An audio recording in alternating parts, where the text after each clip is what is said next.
രണ്ടും കെട്ടും നാലും കെട്ടും വേണ്ടുന്നാൽ EMSന്റെ ഓളയും കെട്ടും മോളയും കെട്ടും. ഇത് 1985 കാലഘട്ടങ്ങളിൽ കേരളത്തിൽ പ്രത്യേകിച്ച് മലബാർ മേഖലയിൽ മുസ്ലിം ലീഗ് ഉയർത്തിയ ഒരു മുദ്രാവാക്യമാണ്. എന്തുകൊണ്ടാണ് ഇപ്പോൾ ഇത് പറയുന്നത്, ഇതിനെന്താണ് ഇപ്പോൾ പ്രസക്തി എന്നായിരിക്കും പലരും ചിന്തിക്കുന്നത്. അതിലേക്കാണ് വരുന്നത്. ഞാൻ Mustafa Kaimarassery. Welcome to all in one. ഇത്തരത്തിലൊരു മുദ്രാവാക്യം വിളിക്കാൻ മുസ്ലിം ലീഗിനെ പ്രേരിപ്പിച്ച ഘടകം എന്താണ്? അത് ഷാബാനു ബീഗം കേസും അതുമായി ബന്ധപ്പെട്ട വിവാദങ്ങളുമാണ്. എന്താണ് ഷാബാനു ബീഗം കേസ് എന്നുള്ളത് പുതിയ തലമുറയിലെ പലർക്കും അറിയില്ല. അവർക്ക് വേണ്ടിയിട്ട് അതൊന്ന് ചെറുതായിട്ട് വിശദീകരിക്കാം. മധ്യപ്രദേശിലെ ഇൻഡോർ എന്ന് പറയുന്ന പ്രദേശത്തുള്ള ഒരു സ്ത്രീയുടെ പേരാണ് ഷാബാനു ബീഗം. ഷാബാനു ബീഗത്തിന് 5 മക്കളാണ്. 3 ആൺകുട്ടികളും 2 പെൺമക്കളും. അവരുടെ ഭർത്താവ് 1975 ഉപേക്ഷിച്ചു പോയി. ഭർത്താവിൻ്റെ പേര് മുഹമ്മദ് അഹമ്മദ് ഖാൻ. അദ്ദേഹം ഒരു വക്കീലാണെന്നാണ് എൻ്റെ ഓർമ്മ. എന്നാൽ 1978 അഥവാ ഉപേക്ഷിച്ച് പോയിട്ട് 3 വർഷം കഴിഞ്ഞപ്പോൾ അവർ ഭർത്താവിൽ നിന്ന് ചെലവിന് കിട്ടാൻ വേണ്ടി കോടതിയെ സമീപിച്ചു. തൻ്റെ മക്കൾക്കും തനിക്കും ഭർത്താവിൽ നിന്ന് ചെലവിന് കിട്ടണം, സംരക്ഷണം കിട്ടണം എന്നാവശ്യപ്പെട്ടുകൊണ്ട് കോടതിയെ സമീപിച്ചു. കോടതി ഈ വാദം കേൾക്കുന്നതിനിടയിൽ ഈ ഭർത്താവ്, വക്കീൽ കൂടിയായുള്ള ഭർത്താവ് ഇവരെ മൊഴി ചൊല്ലി. എന്നിട്ട് അദ്ദേഹം കോടതിയിൽ വാദിച്ചത് മുസ്ലിം നിയമപ്രകാരം, ശരീഅത്ത് നിയമപ്രകാരം മൊഴി ചൊല്ലിയ, തലാഖ് ചൊല്ലിയ ഭാര്യയ്ക്കും അവരുടെ മക്കൾക്കും ചെലവിന് കൊടുക്കേണ്ടതില്ല എന്നാണ് അദ്ദേഹം വാദിച്ചത്. എന്നാൽ കോടതി ആ വാദം തള്ളി. ഇൻഡോർ കോടതി പറഞ്ഞു നിങ്ങൾ പ്രതിമാസം 25 രൂപ ചെലവിന് കൊടുക്കണം എന്ന് പറഞ്ഞു. എന്നാൽ ആ വാദം അംഗീകരിക്കാതെ അദ്ദേഹം ഹൈക്കോടതിയെ സമീപിച്ചു. ഹൈക്കോടതി ഈ വാദം കേട്ടിട്ട് ഹൈക്കോടതി പറഞ്ഞു കീഴ്ക്കോടതിയുടെ വാദം ശരിവെച്ചു എന്ന് മാത്രമല്ല, കീഴ്ക്കോടതി പറഞ്ഞ 25 രൂപ പോരാ, 179 രൂപ മക്കൾക്കും ഭാര്യയ്ക്കുമായിട്ട് നിങ്ങൾ ചെലവിന് കൊടുക്കണം എന്ന് പറഞ്ഞു. അതുകൊണ്ടും അദ്ദേഹം അടങ്ങിയില്ല. അവിടുന്ന് മൂപ്പർ സുപ്രീം കോടതിയിൽ പോയി. ഷാബാനു ബീഗത്തിൻ്റെ മുൻ ഭർത്താവായിട്ടുള്ള മുഹമ്മദ് അഹമ്മദ് ഖാൻ. ഇവിടെയാണ് കേസിൻ്റെ ട്വിസ്റ്റ് വന്നത്. ഇവിടെ ഷാബാനു ബീഗത്തിനെതിരെ ഈ 5 മക്കൾക്ക് ചെലവിന് കൊടുക്കാൻ കഴിയില്ല, ഭാര്യയ്ക്ക് ചെലവിന് കൊടുക്കാൻ കഴിയില്ല എന്ന് വാദിച്ച ഈ മുഹമ്മദ് അഹമ്മദ് ഖാൻ്റെ കൂടെ നിന്നു നമ്മുടെ മുസ്ലിം ലീഗും മുസ്ലിം വ്യക്തി നിയമ ബോർഡ് അടക്കമുള്ള ചില സംഘടനകളും. അവിടെ കേസിന് പുതിയ ദേശീയ മാനം കൈവരിക്കുന്നു. ഇത് പ്രമാദമായൊരു കേസായിട്ട് ഇന്ത്യയിൽ ചർച്ച ചെയ്തു. ഷാബാനു ബീഗത്തിന് അനുകൂലമായിട്ട് സുപ്രീം കോടതിയും വിധിച്ചു. സുപ്രീം കോടതി എന്തൊക്കെ കാര്യങ്ങൾ നോക്കിയെന്ന് അറിയോ? ഇവർ വാദിച്ചത്, മുസ്ലിം ലീഗും മുസ്ലിം വ്യക്തി നിയമ ബോർഡും അതുപോലെ തന്നെ ഷാബാനു ബീഗത്തിൻ്റെ മുൻ ഭർത്താവും ഒക്കെ വാദിച്ചത് ശരീഅത്തിൻ്റെ നിയമങ്ങൾക്ക് വിരുദ്ധമാണ് ഇത്തരത്തിലൊരു ഹൈക്കോടതി വിധി എന്നാണ്. എന്നാൽ കേസ് പരിഗണിക്കുമ്പോൾ ഖുർആൻ അടക്കം പരിശോധിച്ചു. ഖുർആനിലെ അൽ ബക്കറ എന്ന് പറയുന്ന 2-ാം അധ്യായത്തിലെ 240, 241 സൂക്തങ്ങൾ അത് പരിഭാഷ പരിശോധിച്ചുകൊണ്ട് കോടതി പറഞ്ഞു ഇതിൽ കൃത്യമായിട്ട് പറയുന്നുണ്ട്, മത്താ എന്ന പദം കൃത്യമായിട്ട് വിവക്ഷിക്കുന്നത് ജീവിത വിഭവങ്ങൾ എന്നാണ്.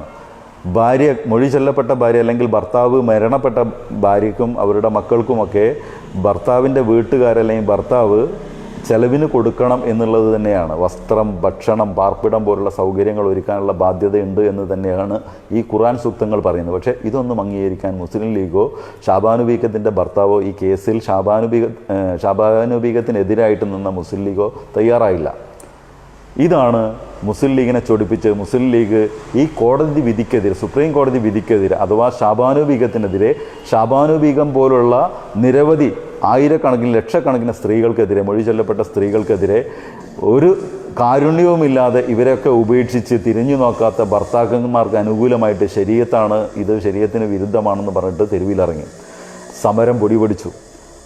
സമ്മർദ്ദത്തിലാഴ്ത്തി കോൺഗ്രസ് ഗവൺമെൻറ്റിന്, അന്ന് രാജീവ് ഗാന്ധിയാണ് പ്രധാനമന്ത്രി, നിയമനിർമ്മാണം നടത്തണമെന്ന് പറഞ്ഞ് രാജീവ് ഗാന്ധി ഈ പറയുന്ന മുസ്ലിം ലീഗിൻ്റെ സമ്മർദ്ദത്തിന് വഴങ്ങിക്കൊണ്ട് നിയമനിർമ്മാണം നടത്തി. നിയമനിർമ്മാണത്തിൽ മറ്റു മതക്കാർക്കൊന്നും ഉള്ള പോലുള്ള ഈ വിധവകൾക്കുള്ള പരിരക്ഷ മുസ്ലിങ്ങൾക്ക് വേണ്ട എന്ന് തീരുമാനിക്കുന്ന രീതിയിൽ ഒരു നിയമം കൊണ്ടുവന്നു. നിയമത്തിൻ്റെ പേരൊക്കെ ഭയങ്കര രസമാണ്, മുസ്ലിം സ്ത്രീ സംരക്ഷണ നിയമം, അങ്ങനെ എന്തുകൊണ്ടാണ് പേര്. പക്ഷേ യഥാർത്ഥത്തിൽ ഹിദ്ദ കാലയളവ് അഥവാ 3 മാസം മാത്രമേ ഈ ചെലവിന് കൊടുക്കാനുള്ള ബാധ്യത ഭർത്താവിനുള്ളൂ എന്നാണ് ഈ നിയമനിർമ്മാണത്തിലൂടെ കേന്ദ്ര സർക്കാർ കൊണ്ടുവന്നത്. ആ കാലഘട്ടത്തിൽ, ഈ കോടതി വിധി വന്ന കാലഘട്ടത്തിൽ EMSനോട് ഇതുമായി ബന്ധപ്പെട്ട ഒരു അഭിപ്രായം ചോദിച്ചപ്പോൾ EMS ശരീഅത്തിനെതിരായി സംസാരിച്ചു എന്ന് പറഞ്ഞുകൊണ്ടാണ് കേരളത്തിൽ ഞാൻ നേരത്തെ പറഞ്ഞ രണ്ടും കെട്ടും നാലും കെട്ടും EMSൻ്റെ ഓളയും കെട്ടും മോളയും കെട്ടും എന്ന് പറഞ്ഞ മുദ്രാവാക്യം മുസ്ലിം ലീഗ് വിളിച്ചത്. ഇത് ഇപ്പോൾ പറയാനുള്ള കാരണം എന്താണ്? ശരീഅത്താണല്ലോ പ്രശ്നം. ശരീഅത്ത് എന്ന് പറഞ്ഞാൽ മുസ്ലിം നിയമങ്ങളാണ്. മുസ്ലിം ക്രിമിനൽ നിയമങ്ങളായാലും മുസ്ലിം സിവിൽ നിയമങ്ങളെ ആകെ പറയുന്ന പേരാണ് ശരീഅത്ത്. 1985 ഈ പറയുന്ന കണ്ണ് ചോരയില്ലാത്ത ഭർത്താവിന് അനുകൂലമായിട്ട് അഥവാ ഈ മൊഴി ചൊല്ലപ്പെട്ട സ്ത്രീക്കെതിരായിട്ട് മുസ്ലിം ലീഗ് ഉറപ്പിച്ചപ്പോൾ ഇന്ന് ഈ ശരീഅത്ത് ഒന്നുകൂടി തുറന്ന് ചർച്ച ചെയ്യേണ്ടതുണ്ട്. ഇന്ന് മുസ്ലിം ലീഗിൻ്റെ MLA മാർ, മുൻ മന്ത്രിമാരടക്കം 3 പേര് നമ്മുടെ മുമ്പിൽ നിരന്നു നിൽക്കുക. എന്തൊക്കെയാണ് കേസുകൾ?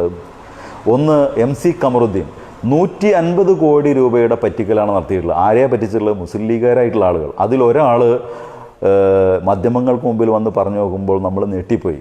ആ സ്ത്രീക്ക് ഭർത്താവ് മൊഴി ചൊല്ലിയപ്പോൾ കിട്ടിയ ജീവനാംശ തുകയാണ് 8 ലക്ഷം രൂപ. ആ 8 ലക്ഷം രൂപയാണ് അടിച്ചുകൊണ്ട് പോയത്. നോക്കണം, ഈ ജീവനാംശം കിട്ടാതിരിക്കാൻ വേണ്ടിയിട്ട് കേസ് നടത്തിയ ടീമാണ്, നിയമനിർമ്മാണം നടത്തിയവരാണ് ജീവനാംശം വരെ അടിച്ചുകൊണ്ട് പോയത്.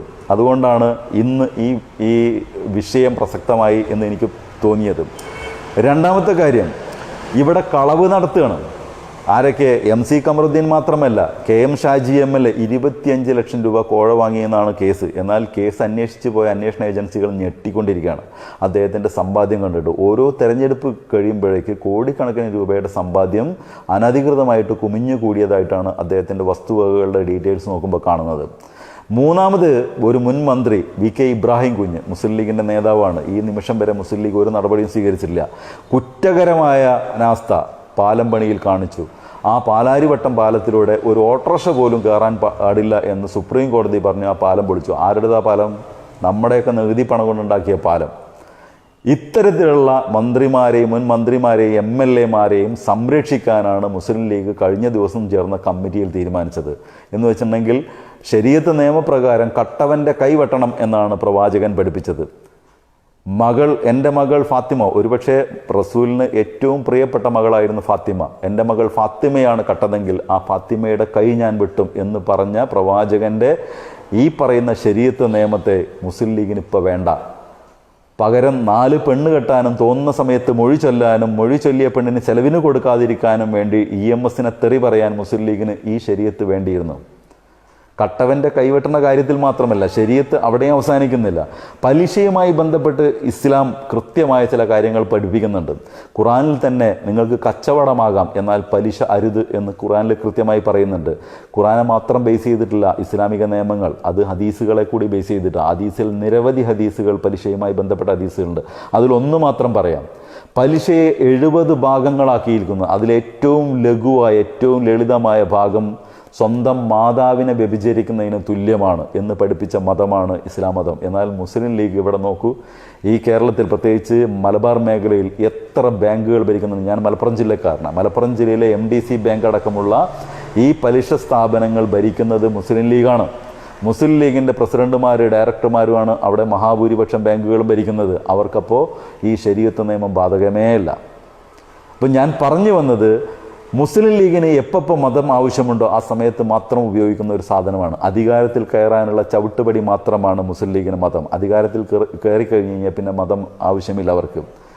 പുതിയ കാലഘട്ടത്തിൽ തെരഞ്ഞെടുപ്പുകൾ, 2 തെരഞ്ഞെടുപ്പുകൾ നമ്മുടെ പടിവാതിക്കൽ വന്ന് നിൽക്കുക. തദ്ദേശ സ്വയംഭരണ തെരഞ്ഞെടുപ്പ്, അതേപോലെ തന്നെ നിയമസഭാ തെരഞ്ഞെടുപ്പ്. ഈ തെരഞ്ഞെടുപ്പ് കാലഘട്ടങ്ങളിൽ കൃത്യമായിട്ട് മുസ്ലിം ലീഗ് വളരെ സമർത്ഥമായിട്ട് ഉപയോഗിക്കുന്ന ഒരു കാര്യമാണ് മതവും മതവികാരവും. അതുകൊണ്ടാണ് ഇങ്ങനൊരു വീഡിയോ ചെയ്യാൻ തീരുമാനിച്ചത്. നിങ്ങൾ തീർച്ചയായിട്ടും മുസ്ലിം ലീഗിൻ്റെ ഈ കപടമുഖം ജനങ്ങളിലേക്ക് എത്തിക്കണം. അവർക്ക് അധികാരത്തിൽ കയറാനുള്ള ഒരു ഫുഡ് സ്റ്റെപ്പ് മാത്രമാണ് മതം. ആ മതത്തിൻ്റെ പേര് പറഞ്ഞുകൊണ്ട് അധികാരത്തിൽ എത്തുകയും അധികാരത്തിൽ എത്തിക്കഴിഞ്ഞിട്ടുണ്ടെങ്കിൽ മതം എന്താണോ പറഞ്ഞത് അതിന് ഘടകവിരുദ്ധമായ കാര്യങ്ങൾ ചെയ്യുന്നവരെ പ്രോത്സാഹിപ്പിക്കുകയും അവർക്ക് കട്ട പിന്തുണ കൊടുക്കുകയും ചെയ്യുന്ന ഒരു പാർട്ടിയാണ് മുസ്ലിം ലീഗ് എന്ന് നാം തിരിച്ചറിയണം. ഇനി നമ്മൾ ശരീഅത്ത് വിവാദവും അതേപോലെ തന്നെ ഈ മുസ്ലിം നിയമങ്ങളൊക്കെ പറയുന്ന കൂട്ടത്തിൽ ഒരു കാര്യം കൂടി പറഞ്ഞ് അവസാനിപ്പിക്കാം. നമ്മൾ ട്രിപ്പിൾ തലാഖ് എന്ന് കേട്ടിട്ടുണ്ടല്ലോ, മുത്തലാഖ് വലിയ വിവാദമായതാണ്. കമ്മ്യൂണിസ്റ്റ്, നിങ്ങളിതെങ്ങനെ പറയുക, കമ്മ്യൂണിസ്റ്റുകാർ ട്രിപ്പിൾ തലാഖിനെതിരല്ലേ? ഒരു തർക്കവുമില്ല. കമ്മ്യൂണിസ്റ്റുകാർ മാത്രമല്ല, മുസ്ലിം ലോകം തന്നെ ശരീഅത്തിൽ കാര്യമായ മാറ്റങ്ങൾ വരുത്തുന്ന കാലഘട്ടത്തിലാണ്. ഇപ്പം മാത്രമല്ല, ഞാൻ 1-2 കാര്യങ്ങൾ പറയാം. ഏറ്റവും നല്ല ഭരണാധികാരി ആരായിരുന്നു പ്രവാചകന് ശേഷം എന്ന് ചോദിച്ചിട്ടുണ്ടെങ്കിൽ മുസ്ലിം ലോകത്തിന് ഒരു ഉത്തരവേ ഉണ്ടാവുള്ളൂ. നീതിമാനായ ഭരണാധികാരിയായിട്ട് മുസ്ലിം ലോകം ഉയർത്തി കാണിക്കുന്നത് ഖലീഫ ഉമർ ബിൻ ഹത്താബിനെയാണ്. ഉമർ ബിൻ ഹത്താബിൻ്റെ കാലത്ത് അദ്ദേഹത്തിൻ്റെ സന്നിധിയിൽ ഒരു കേസ് വന്നു, കളവ് കേസ്. സാക്ഷികളെതിരായിരുന്നു. അദ്ദേഹം കുറ്റം സമ്മതിച്ചു. പിടിക്കപ്പെട്ട വ്യക്തി കുറ്റം സമ്മതിച്ചു. അതോടുകൂടി കഴിഞ്ഞു, അദ്ദേഹത്തിൻ്റെ കൈവെട്ടുക എന്നുള്ളതാണ് ആ സദസ്സിന് പിന്നെ ചെയ്യാനുള്ളത്. പക്ഷേ അവിടെ ഖലീഫ ഉമർ അദ്ദേഹത്തോട് മറ്റൊരു ചോദ്യം ചോദിച്ചു, നിങ്ങൾ എന്തിനാ കട്ടതെന്ന്. അദ്ദേഹം പറഞ്ഞു, എനിക്ക് വിശന്നിട്ടാണ് കട്ടത്, ഭക്ഷണം മോഷ്ടിച്ചതിനാണ്, എനിക്ക് വിശന്നിട്ടാണ് കട്ടതെന്ന്. ആ ഖലീഫ കുറച്ചു നേരം മിണ്ടാണ്ട് നിന്നു. എന്നിട്ട് ആ സദസ്സിനോട് നോക്കി ചോദിച്ചു, സ്വന്തം പ്രജയുടെ, താനൊരു ഭരണാധികാരിയാണല്ലോ, സ്വന്തം പ്രജയുടെ വിശപ്പ് മാറ്റാൻ കഴിയാത്ത ഭരണാധികാരിക്ക് ഈ ശരീഅത്ത് നിയമത്തിൽ എന്ത് ശിക്ഷയാണുള്ളതെന്ന്. ആ സദസ്സ് മിണ്ടിയില്ല. എന്നിട്ട് അദ്ദേഹം പറഞ്ഞു, ഞാനിവിടെ ഒരു നിയമ ഭേദഗതി നടത്തുകയാണ്. വിശപ്പ് മൂലം ഭക്ഷണം മോഷ്ടിച്ച ഒരാളുടെയും കൈ ഇനി വെട്ടേണ്ടതില്ല. അത് മാത്രമല്ല അദ്ദേഹം പറഞ്ഞത്, അറിവ് സമ്പാദിക്കാൻ വേണ്ടിയിട്ട് നിങ്ങൾ പുസ്തകങ്ങൾ മോഷ്ടിച്ചു കഴിഞ്ഞിട്ടുണ്ടെങ്കിൽ അതിനും കൈ വെട്ടേണ്ടതില്ല എന്നുള്ള നിയമം ഭേദഗതി ചെയ്തു ആ സദസ്സിൽ. അവിടെയും നിന്നില്ല. കാലങ്ങൾക്കിപ്പുറം അടുത്ത കാലത്താണ് ഇപ്പം നിങ്ങൾ ഈ കണ്ടുകൊണ്ടിരിക്കുന്ന വാർത്ത വന്നത്. ഖലീജി ടൈംസിൽ ഈ വാർത്ത വരുന്നു, ട്രിപ്പിൾ തലാക്ക് നിയമം മൂലം നിരോധിച്ചിരുന്നു, അബോളിഷ് ചെയ്യപ്പെട്ടിരിക്കുന്നു. ഏതൊക്കെ രാജ്യങ്ങളിൽ? മുസ്ലിം രാജ്യങ്ങൾ, 19ഓളം മുസ്ലിം രാജ്യങ്ങളിൽ. ഈ വാർത്ത വന്നതിന് ശേഷവും മറ്റ് പല മുസ്ലിം രാജ്യങ്ങളിലും ട്രിപ്പിൾ തലാക്ക് നിയമം മൂലം നിരോധിച്ചിട്ടുണ്ട് എന്നാണ് എൻ്റെ പരിമിതമായ അറിവ്. അതുകൊണ്ട് ട്രിപ്പിൾ തലാക്ക് എന്നുള്ളത് ഒരു പ്രാകൃത നിയമമാണ് എന്നുള്ളത് ഇസ്ലാമിക ലോകത്തിന് തന്നെ ബോധ്യപ്പെട്ടതാണ്. അതുകൊണ്ട് അതിനെ ഇവിടെ കമ്മ്യൂണിസ്റ്റുകാർ എതിർത്തു. പക്ഷേ കഴിഞ്ഞ ഏതാനും മാസങ്ങൾക്ക് മുൻപ് ട്രിപ്പിൾ തലാക്ക് വീണ്ടും ചർച്ചയായത് എന്താണ്? അത് ട്രിപ്പിൾ തലാക്കിനെ ഒരു ക്രിമിനൽ നിയമമാക്കാനുള്ള BJPയുടെ തന്ത്രത്തെയാണ് ഇടതുപക്ഷം എതിർത്തത്. അന്ന് അങ്ങനെ ഒരു ബില്ല് കൊണ്ടുവന്നപ്പോൾ ആരെങ്കിലും ഒരു സ്ത്രീ പറയുകയാണ്, എൻ്റെ ഭർത്താവ് എന്നെ 3 മൊഴി ഒന്നിച്ചാ ചൊല്ലി എന്ന് പറഞ്ഞെങ്കിൽ ആ ഭർത്താവിനെ പിടിച്ച് 3 കൊല്ലം ജയിലിലിടാനുള്ള ഒരു നിയമമാക്കിയിട്ടാണ് അത് കൊണ്ടുവന്നത്. അതിനെ കൃത്യമായിട്ട് ഇടതുപക്ഷം എതിർത്തിട്ടുണ്ട്. എന്നാൽ ആ എതിർപ്പിന് പോലും മുസ്ലിം ലീഗ് ഉണ്ടായിരുന്നില്ല. അവിടെ മുസ്ലിം ലീഗിന് ബിരിയാണിയാണോ ട്രിപ്പിൾ തലാക്കാണോ വലുതെന്ന് ചോദിച്ചപ്പോൾ ഞങ്ങൾക്ക് ബിരിയാണി മതി എന്ന് പറഞ്ഞിട്ട് ബിരിയാണി കഴിക്കാൻ പോയവരാണ്. അതുകൊണ്ടാണ് പറഞ്ഞത്, മുസ്ലിം ലീഗിന് എല്ലാ കാലത്തും മതം അവർക്ക് ഈ അധികാരത്തിലേക്ക് ചവിട്ടിക്കയറാനുള്ള ഒരു ഉപാധി മാത്രമാണ്. ഇത് നമ്മൾ തിരിച്ചറിയണം, പ്രചരിപ്പിക്കണം. നിങ്ങൾക്ക് ഈ വീഡിയോ ഇഷ്ടപ്പെട്ടെന്ന് വരുന്നു. ഇഷ്ടപ്പെട്ടെങ്കിൽ ലൈക്ക് ചെയ്യാനും ഷെയർ ചെയ്യാനും മറക്കരുത്. നിങ്ങൾ ഇതുവരെ എൻ്റെ ചാനൽ സബ്സ്ക്രൈബ് ചെയ്തിട്ടില്ല എന്നുണ്ടെങ്കിൽ ഈ വീഡിയോയുടെ താഴെയായിട്ട് ചുവന്ന അക്ഷരത്തിൽ സബ്സ്ക്രൈബ് എന്ന് കാണുന്നുണ്ട്, അവിടെ ഒന്ന് ക്ലിക്ക് ചെയ്യുക. അതിനുശേഷം തൊട്ടടുത്തുള്ള ബെല്ലൈക്കൺ അമർത്തിയിട്ട് ആൾ എന്ന് സെലക്ട് ചെയ്ത് കഴിഞ്ഞിട്ടുണ്ടെങ്കിൽ ഞാൻ അപ്ലോഡ് ചെയ്യുന്ന ഇതേപോലുള്ള വീഡിയോസ് നിങ്ങൾക്ക് നോട്ടിഫിക്കേഷനായിട്ട് ലഭിക്കും. മറ്റൊരു വീഡിയോ ആയിട്ട് വരുന്നത് വരെ എല്ലാവർക്കും ശുഭദിനം.